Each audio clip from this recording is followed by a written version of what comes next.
Welcome, and thank you for joining us for the Axiom Space's Ax-1 pre-launch briefing. We're excited about today and the upcoming launch.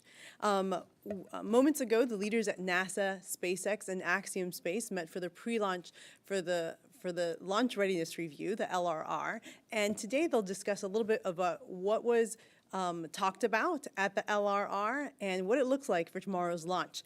Joining us today is Derek Hassmann, Axiom's Operations Director, Dana Weigel, International Space Station Deputy Program Manager from NASA, Angela Hart, the NASA Commercial LEO Program Manager, Benjamin Reed, Senior Director of Human Spaceflight Programs at SpaceX, and Brian Zizek, Launch Weather Officer of the 45th Weather Squadron. Following remarks, we'll take questions from reporters here who have joined us at the Kennedy Space Center press site and also those on the phone bridge. If you have a question, please remember to state your name, organization, and keep it one question per person to make sure we have space for all the reporters that are joining us today. With that, we'll begin with Derek Hassmann from Axiom. Thank you, Bettina, and good afternoon to everybody. It's a real pleasure to be here today. I'm very excited to be just a day away from what will be the launch of the historic Ax-1 mission. There's a lot of things about it that are unprecedented and very different than all the previous missions up to this date. So I'll just take a couple of minutes to talk about those. As most of you, I'm sure, know, there have been private citizens that have gone to the International Space Station and into low Earth orbit. But in terms of the International Space Station, it has typically been a single individual as part of a three-person crew, so a single private citizen and then two government astronauts. In the case of the Ax-1 mission, it's very different in that the entire crew are unaffiliated with any government. Our commander is an Axiom employee, who many of you will be familiar with because of his NASA career, Michael Lopez Alegria. And then the other three are individuals really from across the world. Larry Connor from the United States, Eitan Stibbe from Israel, and Mark Pathy from Canada. So we've got an international crew that has planned a series of experiments and payloads and other activities on orbit that have all been tailored to their relationships and interests. If you look at Larry Connor in particular, he's had previous relationships with both the Mayo and the Cleveland Clinic. So we have facilitated and collaborated with him and those entities in order to design his payload science that he's doing during his mission. And that's another unique aspect of this mission, is that the suite of activities are dependent on the individual's interest. So we've worked with them over the past year and a half or so to build a very robust and significant suite of experiments and activities that we're going to do during this 10-day mission. And we are laser focused on that mission. Of course, the priority, as always, is to keep the crew safe, to successfully execute the mission, and to maximize the experience for our crew members. But I'll just take a second to look at the bigger picture from an Axiom perspective. You know, the company was formed in order to build the next commercial space station, and we'll launch that first module of that commercial space station in late 2024. It will be connected to the ISS, and we'll gradually build out that space station between that period from 2024 to 2030, with the goal of eventually separating and providing the commercial LEO destination of choice once ISS has been retired. So this precursor mission is the first of several that will lead up to that 2024 module launch. We're going to build our relationships both with NASA and with SpaceX. We're going to demonstrate the capabilities that Axiom brings to the table so that that eventual transition from ISS to the commercial Axiom station is smooth and efficient and very productive for all folks involved. So it's an honor and a privilege to be here today. I appreciate everybody's interest, and especially to be taking part in this press conference with our tremendous partners in this endeavor, both NASA and SpaceX. And it's been a year and a half or so of very hard work since we've been designing the mission essentially from scratch, doing something that's never been done before in exactly this way. But it's very rewarding and thrilling to be a day away. And you'll hear more from Benji about the fact that the rocket and the spacecraft are in great shape and ready to go. I can vouch that the crew is also well prepared, well trained, in great spirits, and they're ready to go as well. And looking forward to launching tomorrow. Thank you so much, Derek. Thank you. Next, we'll hear from Dana Weigel, International Space Station Deputy Program Manager at NASA. Thank you, and thank you all for being here today. Great to see so many faces in person after such a long dry spell, so that's great to see. Let's see, the space station team is really excited for this first of its kind mission, and also to be kind of on the leading edge of helping to commercialize low Earth orbit.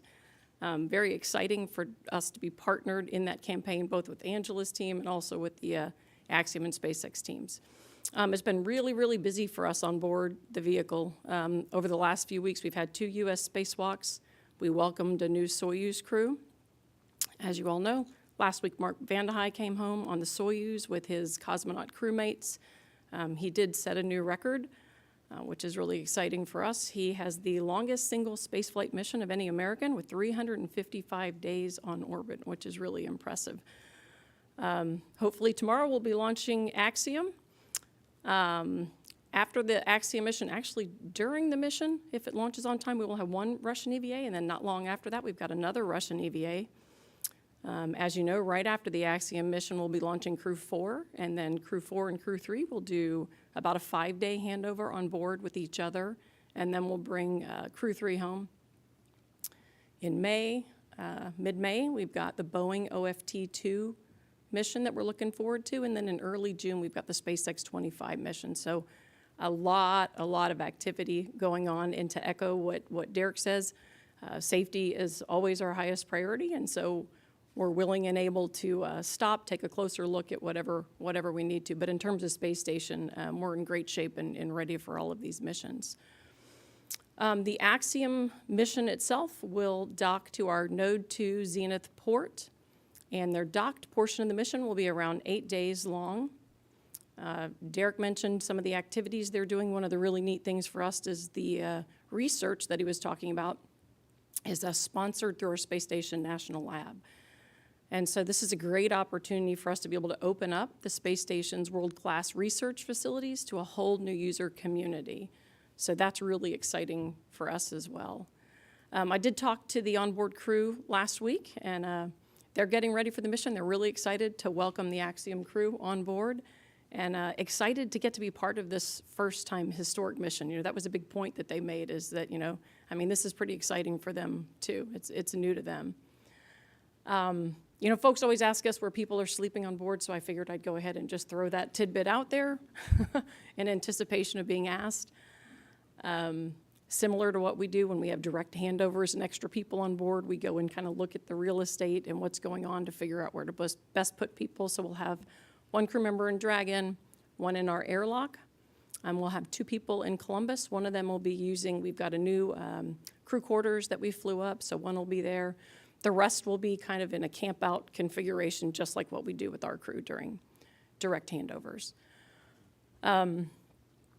The Axiom, SpaceX, and NASA teams have been working really, really hard to put this mission together. You know, everything from trying to figure out what minimal level of training is required for day in the life on board ISS to what to do to get trained on the payload facilities. All of that's new to us. And then all of the onboard activities are new, including integration with our international partners. So it's really been a really large team effort to get ready for it. I think the teams are ready.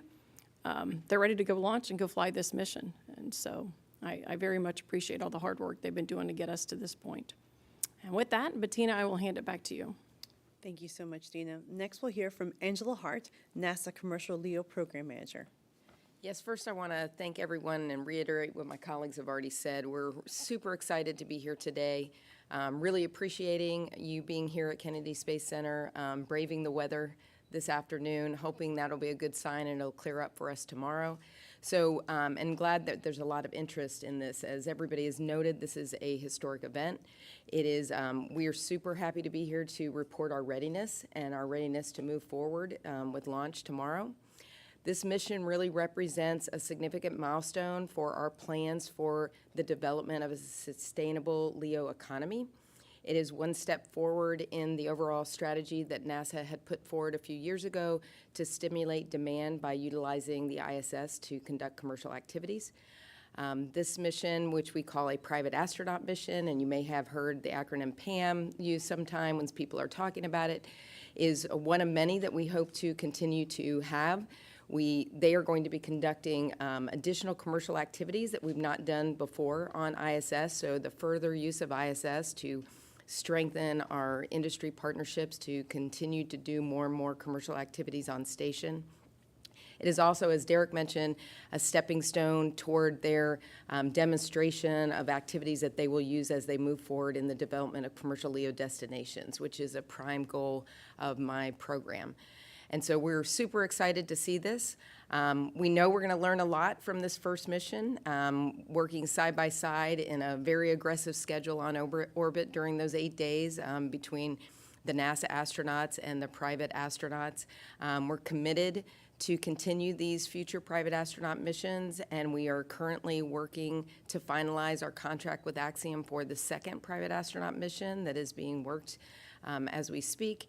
And then we also plan to put out a solicitation, an open solicitation in this year for follow-on private astronaut missions after we go through our lessons learned on this first mission. So very, very excited to see this happen. This started before I took over as a commercial LEO development program manager, and really excited to see this vision that was started on ISS come to pass. Want to thank real quickly all the teams, both NASA, Axiom, and SpaceX. We've had to work through a lot of different new processes, new procedures, new policies, to allow the expansion of items on commercial activities on station, and really proud of the team to make that happen. Still lots of work that needs to be done to continue to formulate our strategy on how we'll move forward in developing the commercial economy. We're already seeing lots and lots of interest. This is a super exciting time. If you haven't had the opportunity to see the pictures, and you'll be able to see it possibly later, seeing both vehicles out there at the pad, is extremely exciting for all of us. Very busy, very exciting time to be partnering with the industry, and I have very, very high hopes for where we're moving forward for commercialization. So with that, I'm appreciative and honored to be here with you today, and really looking forward to the mission tomorrow. Thanks, Bettina. Thank you, Angela. And I agree. If you have an opportunity to look at the pad and see those rockets up there, it is an amazing moment, and it really emphasizes where we are in the space industry today. So with that, I'm going to turn it over to Benji Reed, the Senior Director of Human Spaceflight Programs at SpaceX. Thank you, Bettina. First of all, good afternoon here in Florida. It's great to be back here and ready to fly humans again to space. Tomorrow, we will be flying Michael, Larry, Eitan, and Mark to the space station. Has been talked about quite a bit already, and then when their mission is over, bring them back home safely to their families. We've said it before, and we'll say it again. This is a sacred honor. We are, truly honored to be part of this transportation service that we can provide to Axiom in their endeavor to build space stations, to continue to expand what we want to do in space. This is all part of making humans a spacefaring civilization, of taking life on this planet across the stars eventually. And it gives me chills just to think about this is another step in that process, and another first, right? We, again, talked about, Derek already mentioned it, but this is a first of sending an all-commercial crew to the International Space Station. And it's not just that they're going to go for a visit, right? It's really important to emphasize, and we've talked about it already, but they've done a ton of training specific to the space station. They've worked hard to understand how they can be contributing members of a national laboratory. And that's pretty darn cool as far as I'm concerned. And and of course they've trained to be in Dragon. They've trained to be, astronauts aboard Dragon, spend the time going up and coming down. But really the meat of this is that they get to be on station doing science, doing research. And that's really great. And I think it bodes very well to see this level of preparation go into this mission as we look towards the future, again, of all of us being able to live and work in space. I just think that's awesome. Tomorrow at 11:17 a.m. here, Florida time, we'll be getting ready to launch them. The good news is that Dragon and Falcon, as Eric mentioned, are in good shape. They're on track right now to be ready for that launch. Kind of looking at the weather for those of us who are maybe trapped in our cars an hour ago, watching these winds come through. But the good news is the weather's starting to look a little bit better. I'll let the actual local weather get talked about here in a second, but I can at least address the ascent and abort track weather. And overall, that's starting to trend a little bit better too, right? We've got a number of points where winds have gone down under the threshold, and which also looks good for lightning and, of course, waves as well as those winds go down.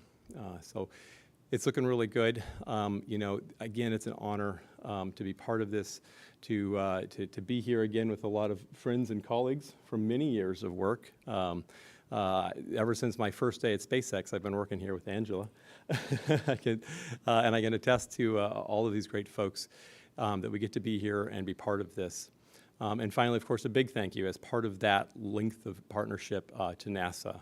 And for helping us all to do this, to continue NASA's ultimate goal, and to the 45th Space Wing for everything that they do. And finally, a shout out to everybody at SpaceX and all of their families and for all the work that they do to help us do this. So thank you, and thank you. Back to you, Bettina. Thank you, Benji. And next will be Brian Zizek, Launch Weather Officer for the 45th Weather Squadron. Thanks, Bettina. And I see a lot of umbrellas and rain jackets in the audience right now. And the good news is that the weather tomorrow and through the weekend will be a lot better than the weather that we saw today. Obviously, we had some thunderstorms that reached the severe threshold. We got some wind gusts over 50 knots here at Kennedy Space Center and Cape Canaveral Space Force Station. But high pressure will be rolling in tomorrow and through the weekend and looking a lot better weather-wise here at Kennedy Space Center. So why don't we take a live look at the satellite right now, and you can see a lot of activity over Central Florida right now, some thunderstorms moving through the state, and all of those are associated with a cold front that is pushing through the area. And what that is going to allow is for much cooler and drier air to push into the region as we head into tomorrow and through the weekend, as well as high pressure will move over the area. So really no lightning launch commit criteria concerns, really mainly just keeping an eye on some of those winds. So why don't we look at the forecast for the primary launch day tomorrow, just a 10% probability of violation, mainly just tracking some of those northwest winds around 15 to 20 miles per hour. But overall, we are looking good. I do want to emphasize we're primarily focused on the launch conditions here at Kennedy Space Center, but we're also working with the SpaceX team and our partners over the Spaceflight Meteorology Group in Houston to track the conditions along the entire ascent corridor as well. And then why don't we head to the backup day for Saturday.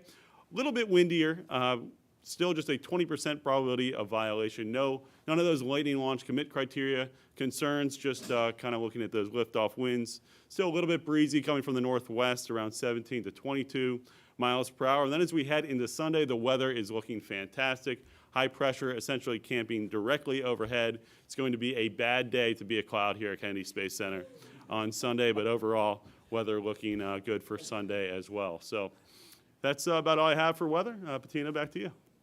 Thank you so much. Well, with that, we'll start taking questions from our reporters. If you are on the phone, please press *1 to indicate you have a question. And we'll start here with Chelsea. We'll wait. Can you wait for the microphone 1 moment so everyone can hear you? Thank you. Thank you. Chelsea Goad, space.com. My question is for Derek. Obviously, this is a very different mission from a lot of the other private astronaut missions that we've seen, even just in the last year.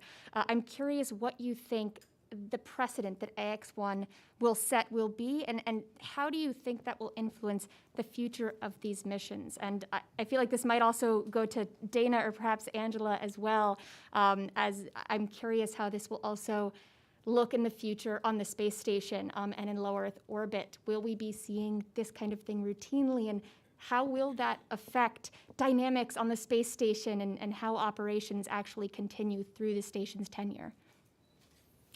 Okay, great question. And you've probably heard our commander, Mike L.A., talk a little bit about this in terms of the standards that he and his crew want to set. I mean, they want to be the best possible private astronauts that you can imagine, and they've trained in that way. They're very well prepared. They understand where they fit in the big scheme of things. They want to be good house guests, if you will. And really, Mike L.A.'s previous experience, his vast experience, including as a commander of the International Space Station, help us tremendously in order to determine how to be good house guests and how to minimize disruption to the International Space Station crew on the NASA side, who all have work to do, obviously. So we've talked a lot about that internally. What are the behaviors that we need to model? What are the things that we can do to prepare better in order to be the most self-sufficient we can? Of course, when we arrive, their crew will brief our Axiom 1 crew on first emergency procedures and then kind of an overall, this is station, this is how we do our daily lives, this is where you'll take your hygiene breaks, this is where you'll have meals with the crew and so forth.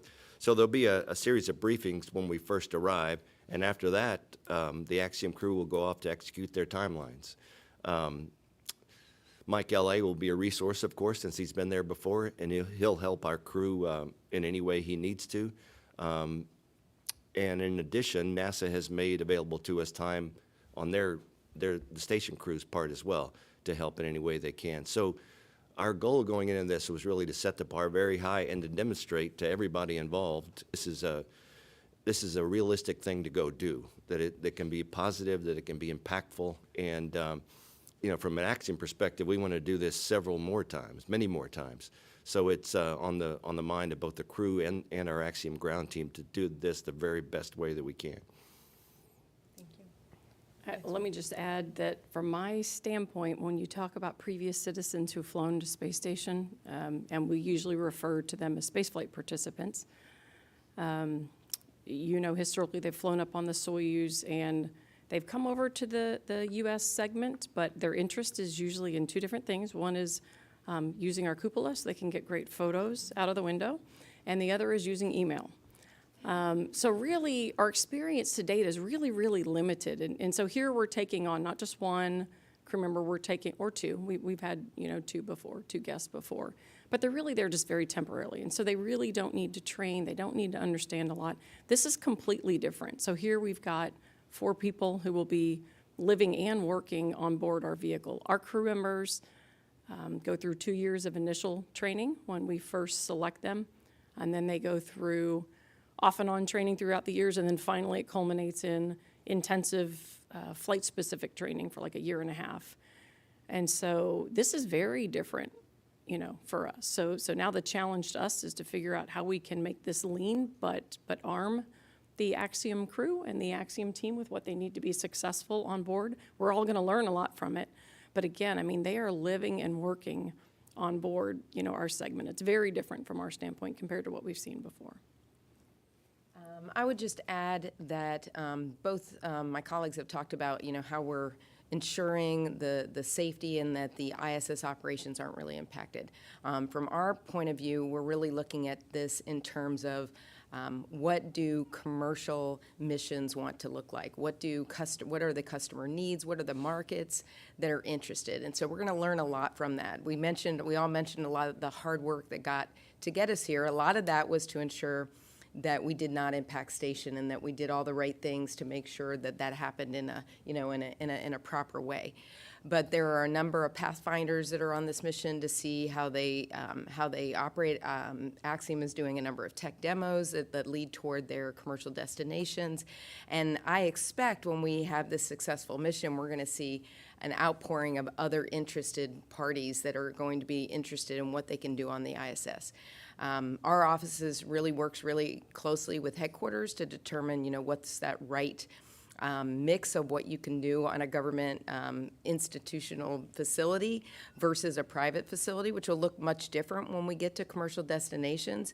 But we do want to be able to support this effort as much as we can so we can continue to build this demand so that when our industry partners are ready to have their free-flying destinations, which is our goal, they will have the customers and markets there to support those so that NASA can be one of many customers, which is our ultimate goal. So there are a lot of things that we'll be watching and we have been doing in order to make sure those commercial activities can occur and how to do them the right way. Thank you.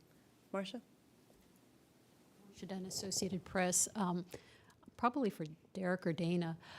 Are they taking everything they need with them for the 10-day flight with them in this Dragon, or has their food, clothes already been staged up there? I wasn't sure how that's all going, in their science stuff. And what happens after Sunday if you're still on the ground? Let's see, I'll start, and then I'll see if Derek has anything to add. There's a combination of both. For example, some of the food and there's some common supplies, hygiene supplies, and other just common use items if you want to borrow some wipes or office supplies. It doesn't make sense for Axiom to fly up, small bits and pieces like that, so we kind of have a mix. So we worked together and went through all of the different supplies, and we're very specific about what things we should just use from the onboard inventory versus what items Axiom would bring up with them. And of course, there are also crew preferences, and in those cases, Axiom had all those covered for their crew. It's been an interesting evolution because when we started a year and a half, 2 years ago, our model was to be completely self-sufficient. We would bring all the clothes, all the food, oxygen, for example, carbon dioxide scrubbing capability. Kind of that was our starting point. And then based on that, we started having these discussions with NASA. What makes sense? Does it make sense for Axiom to fly and certify a dedicated oxygen tank on Dragon? Well, the answer was clearly no. We could depend on the ISS resources for that function and that capability. And then same concept for carbon dioxide scrubbing. So we gradually evolved into, I think, a real sweet spot where we provide the things that Dana mentioned, the clothes and the transit food, for example, and then all the basic necessities that the crew needs for that transit period. But then we depend on the ISS for things like consumables and oxygen, nitrogen, carbon dioxide scrubbing, and so forth. And we're able to establish values for those things and then collaborate on how the exchange looked. So it's certainly something that evolved over time. What happens after Sunday if you haven't launched? Oh, you're asking about launching. So right now, I think, as you know, Artemis is working really hard towards a plan to pick back up with wet dress activities on Monday. We are in constant conversation with them. The SpaceX team is working very closely with our range teams and also with the Artemis team. And so we're both going to talk. There are a lot of different conditions we're both looking at overall to figure out how to best meet all the program's needs. And so those are still discussions that are in front of us. So I'm hoping that our weather friend over there comes through and makes it easier for us, but we'll have to have those discussions if for some reason we don't fly by the 10th. Chris? Hi, Chris Gebhardt with NASA Spaceflight for Benji and Dana. Benji, first time since 1985 two crew flights are flying off the same pad in the same month. What have you put in place to make sure that you can look at everything from Endeavour before Freedom is ready to fly later this month? And for Dana, can you talk a little bit more about that training element for the Axiom 1 crew? Is it more akin to like the sortie flights the shuttle crews used to do, or like they don't need all the training for a long duration mission, but can you sort of quantify what that training difference is for them? Thank you. Great. I'll talk first about readiness. Excellent question, right? Super important that we are ready to fly, safe to fly. Again, take them there and bring them home safely. That's top priority. To do that, we look at our normal processes, right? How do we get ready for a launch? How do we get the vehicles ready? What does it take to make sure that we are going to fly everybody safely?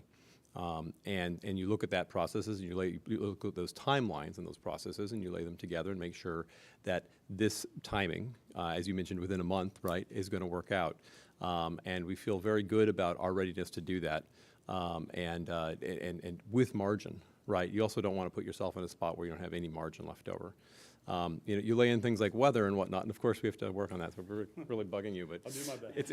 it's a bad day to be a cloud and a bad day to be a weatherman. But but no, I think the reality is that you do have to take it seriously and think about that. But on the flip side, if you look at the number of launches we've done this year already, if you look at the number of human spaceflight launches that we've done just in the last couple of years. It's pretty amazing to me to think that we're just under 2 years since we were sitting up here talking about Demo 2 and flying Bob and Doug. And it really does blow my mind, to use the overused term, that in that short of time we've now flown. This will be our 6th flight of humans, and 5 of those will be the 5th flight to the station. So we're learning, and we're learning how to do it efficiently, but we never take that learning for granted, right? We never just assume that we know how to do this.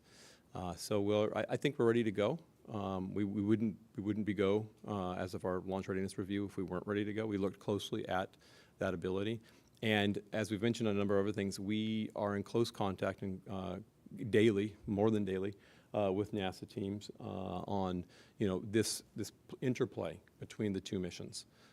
Because as important as Axiom 1 is, of course, Crew 4 is super important for keeping station crewed and working together.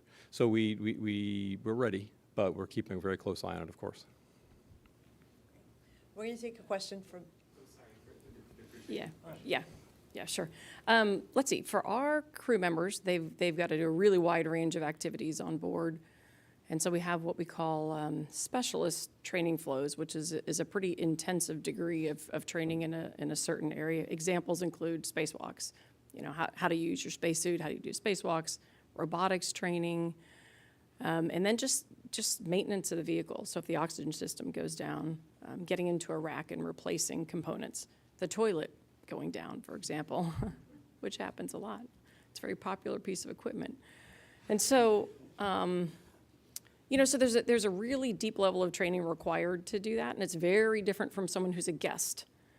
And so what we did early on is we took kind of a concept of operations and we said, what is day in the life for a private astronaut? What might they do? And so they'll be a user of the toilet, but if it breaks, our crew would go and fix it. Photography, video and photography is really important, so their training includes that. And so we kind of went through what are all the different things they need to do. They need to learn how to use our galley so they can prepare food. Hygiene is very unique in a microgravity environment, so they get hygiene training. And so there's a lot of daily living training, just so that they're comfortable and know how to kind of operate independently on board. The piece that's the same as what our crew does is what I'd call kind of the safety-related training, so emergency response and what to do if we have a major contingency on board the space station. And so that level of training and their preparedness is the same as what we would do for NASA crew, just to make sure that everybody knows what to do in the case of an emergency. But a lot of the rest of the training they don't need. And then, of course, as Axiom worked through their research needs and started looking at different facilities they were interested in using, we worked with them to look at those plans and come up with very customized kind of sets of training specific to their needs. And I think Derek can give you some more specific details for the crew. Sure. So one of the advantages that Axiom has, and my team in particular, is that having worked for NASA for many years, I was able to recruit a lot of the people that did this training for years and years on the NASA side. So they've trained NASA astronauts for all of the roles and responsibilities that Dana described. So we were able to, again, collaborate with NASA relative to the ISS on what's the minimum requirements first to keep the crew safe. That of course, was the major point of emphasis, so that our crew, led by our commander, knows how to respond in the if those unlikely situations do occur. And then day to day, how do you do hygiene? How do you do your food? How do you do outreach? So one of the big points of emphasis was all the outreach capabilities available on ISS, the cameras and such. How do we schedule public affairs activities on orbit, media outreach, and also just social outreach? How are we going to do Twitter on orbit? So we just focused on the things that our astronauts were going to do and made sure that they understand all the details of those. And as a fallback, again, our ace card is Mike L.A., who's been there and done it. And he's been a tremendous resource in the lead up to the mission, and we expect him to continue in that role on orbit. And on the SpaceX side, our crew, as Benji mentioned, spent a lot of time out at SpaceX headquarters in California, in LA, and they learned how to to work and operate safely inside the Dragon capsule. But LA and his pilot, Larry Connor, were given additional training required to actually navigate and operate the spacecraft. So they had additional training that the two mission specialists do not have. So bottom line, it was very specific and very focused on the basic needs of the crew, and then the additional training that they needed to operate specific payloads. Thank you, Derek. We're going to take now a question from the line. Our first question comes from Jeff Faust. Jeff? Hi, this is Jeff Faust of Space News. A question for Benji. You mentioned the abort weather was trending better. I wonder if you could quantify that in any way, what you're seeing in terms of conditions and what you're expecting to see on Friday morning. Thanks. Hey, Jeff, that's a great question. And actually, I don't have all of that detail in front of me. I know that there was a handful of points, maybe half a dozen points along the ascent track. As we know, there's dozens of points along the track that we actually have to monitor. And along those points, we're looking at waves, lightning, winds, all these sorts of important metrics. And a handful of those points that were looking, no-go, have now trending towards go, to coming below that threshold, particularly wind, which is a key factor. But that's the most detail I can give you right now, and I'm sure we'll have more as we move along. Great. We'll take one more question from the phone bridge, and that is going to be Joey Roulette. Hi, thanks for taking the question. I'm in a car, so sorry if it's hard to hear. And I'm with Irene Klotz from Aviation Week. First question for anyone who can answer. What's the latest you can launch before you have to stand down for Crew 4? And is shortening the mission an option? And then for Benji or for anyone else, for SpaceX, is there anything different about operations for Falcon 9 Crew Dragon missions because of SLS being on the launch pad next door? Thanks. I'll take the first part of that. So there are a lot of factors and a lot of things that we're still working to assess to really understand what the overall launch campaign looks like. So just to share with you the challenges, if I look out in the May timeframe, third week of May, where we were planning to do the OFT2 mission, the top goal is we want to be done with, we'd like to complete the Axiom mission in that window, the Crew 4 and Crew 3 handover, and then bring Crew 3 home. And so if you kind of back up from that, there is a high beta regime in there. We can't undock in that area. It's a little more challenging for us from a power standpoint, but we have some capability there that we're looking at. But if I work the problem backwards, I've got to have enough attempts to get Crew 3 home. I want to do the Crew 4, Crew 3 handover, and then I want enough runway and window to get Crew 4 up there. That's very high priority for us. So we're still working through that to really understand a handful of those variables, including another Russian EVA that is towards the end of April. We're still refining that date with our Russian colleagues to minimize impacts to our launch opportunities, and we're still looking out at that high beta range to really understand where we could put our undocks there. So still a lot of things that we're working on, but that's kind of the schedule compression that we have over the end of this month and leading into May. Thank you. We'll go back to the room if any reporter wants to ask a question. Ken? Thank you. Ken Kramer, Space Up Close. Thanks for doing this, and good luck. I think it's real exciting to have a commercial private mission. So Derek, my question is for you. Look to the future with Axiom. You mentioned one module. You're going to do a couple. I'd like you to talk a little bit about the capabilities and the functions and the purposes of your module, especially and any science. I'm a scientist. I really like to hear about the science capabilities on these modules and propulsion. With the Russian situation, we may need a backup propulsion. And will you provide that at all? Thanks. Sure. So as I mentioned, the first module, which is a Habitation Module, gets launched in late 2024, and that will support, in terms of ECLS and power and thermal, that will support 4 crew members. And one of the real positives from my perspective about our model, which is to connect to ISS first, is that we have kind of a fallback in terms of tremendous capabilities if we encounter something unexpected.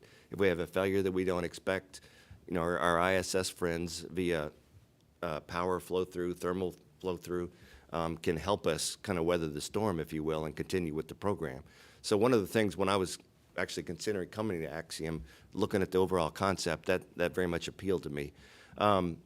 So the capability will grow over time. About 6 months later, we'll launch a second habitation module that will look very much like that, the first module. Alenia Aerospace is building our structures, which you may know built a number of the ISS structures. So there's great experience there, and we have great confidence that they can do that job since they did it for ISS. So 2 habitation modules, and then a more research-focused module will come up. And then ultimately, we have a power and thermal module, which has dedicated heat rejection, heat collection, thermal heat collection, as well as power generation. And the timing of that last module is somewhat dependent on where the ISS is in its lifetime, because when we deploy those arrays on that thermal and power module, they can impact the ISS arrays and their ability to generate power as well. So the timing of that, and we've got time to figure it out, but the timing of that is to be determined. So, and what we're doing now, we're focusing on the core systems, the power, thermal, ECLSS, common tracking, and we're interacting with industry to determine what research, payload, and science capabilities we need. As a basic capability, it's our intent to provide interfaces very similar, if not identical, to the ISS, because down the road we expect to transition a lot of those ISS customers from the ISS to the Axiom station in preparation for the ISS retirement. So we know that's in the baseline, but the rest of it is kind of up to us and industry to determine, and we've just started those discussions. Thank you. Next question. Hi, Don Haladiak for CBC Calgary. My question is, if the launch is delayed a day or two, does it affect the day that they dock with the International Space Station? Yeah, the phasing is interesting, or the time between the launch and the actual docking, and that varies day by day. So generally, if you delay, well, it really is dependent on the day. It's sometimes with the phasing, you will dock on the same day, and we can get you the details of that. But Rachel Crane? Wait for the... Rachel Crane from CNN.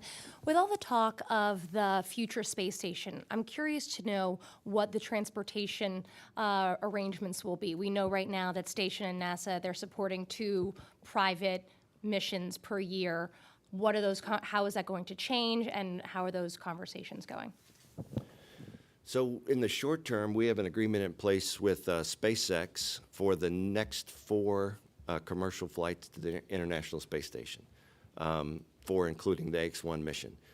As we go forward, Dana mentioned OFT-2. It's our expectation that Boeing will have a certified capability as well. So, you know, there'll be options in competition. And the other thing that Axiom needs to address going forward is cargo and resupply. And we've had, of course, there's multiple providers of that as well. So Angela talked a little bit about the commercial ecosystem. And the human part of it is just one aspect. The cargo part of it, too, is expanding significantly over time. So we've got the next 4 flights set. We're going to negotiate those flights with NASA, and we hope that they'll continue that partnership with us. But we've got contracts in place with SpaceX that get us the transportation. Going forward, we're going to look at all the options. The Boeing option for crew transportation, and then the various options for cargo as well. Thank you. We're going to go on the line to a question from Kerry Sanders. Thank you. This is Kerry Sanders from NBC News.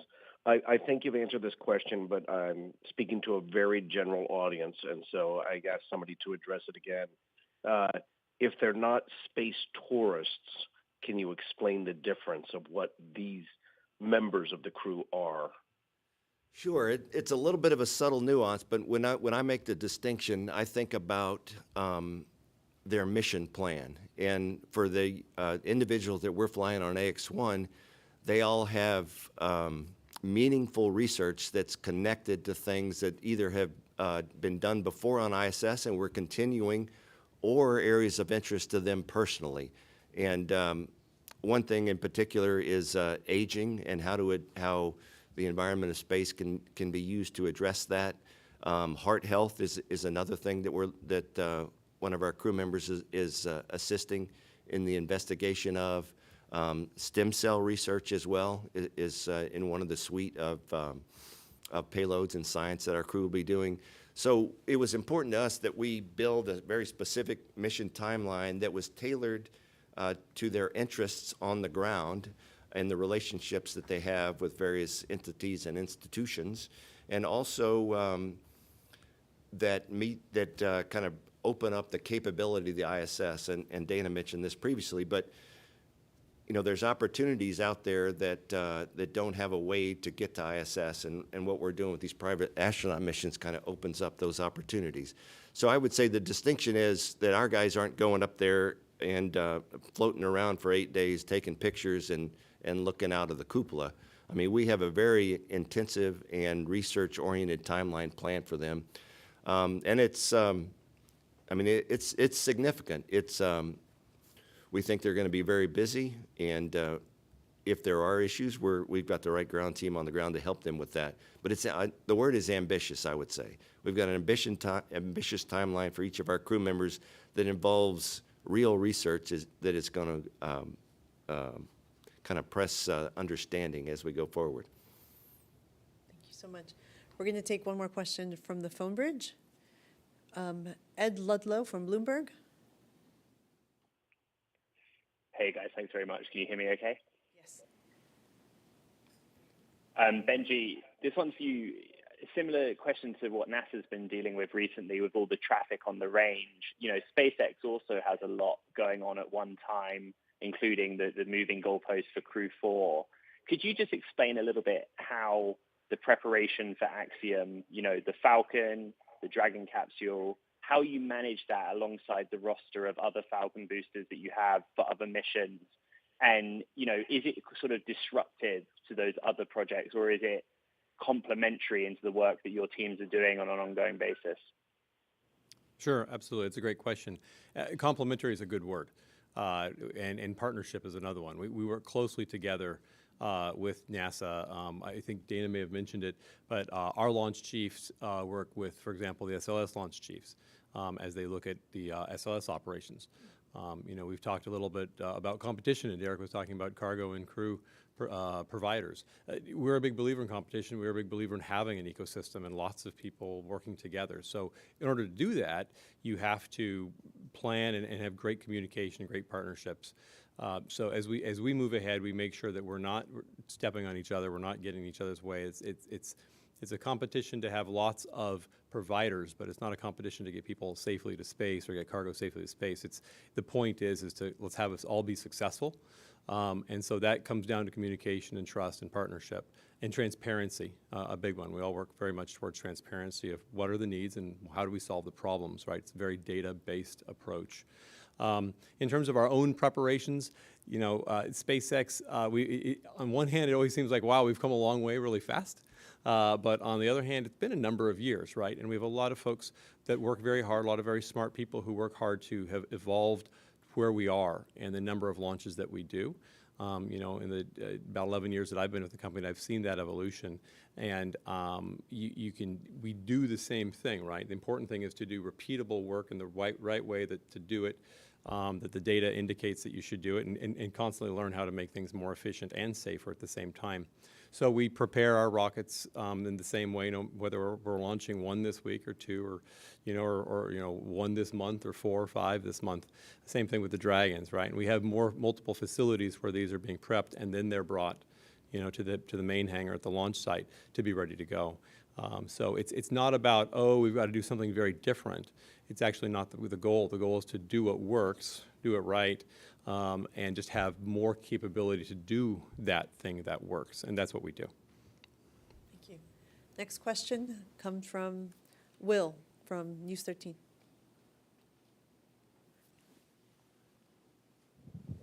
Camera to the back.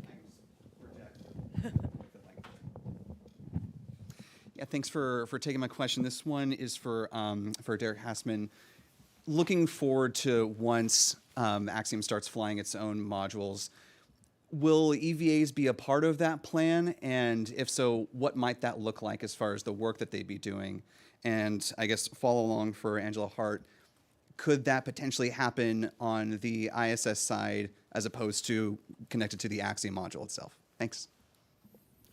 Okay, so I described our assembly sequence quickly, but it's a Hab1, Hab2 research module, and then what I refer to as the power and thermal module.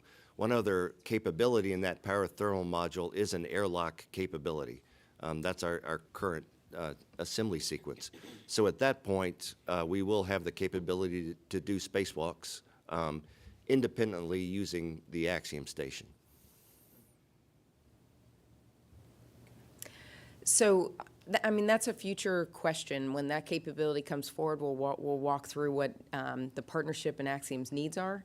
We're currently not planning to do NASA EVAs through the Axiom segment, and I can let Dana add more to that. But there has been a lot of questions leading up to that about EVA capability, and seems to be a lot of interest in the private sector to be able to conduct EVAs, and so we'll continue to watch that.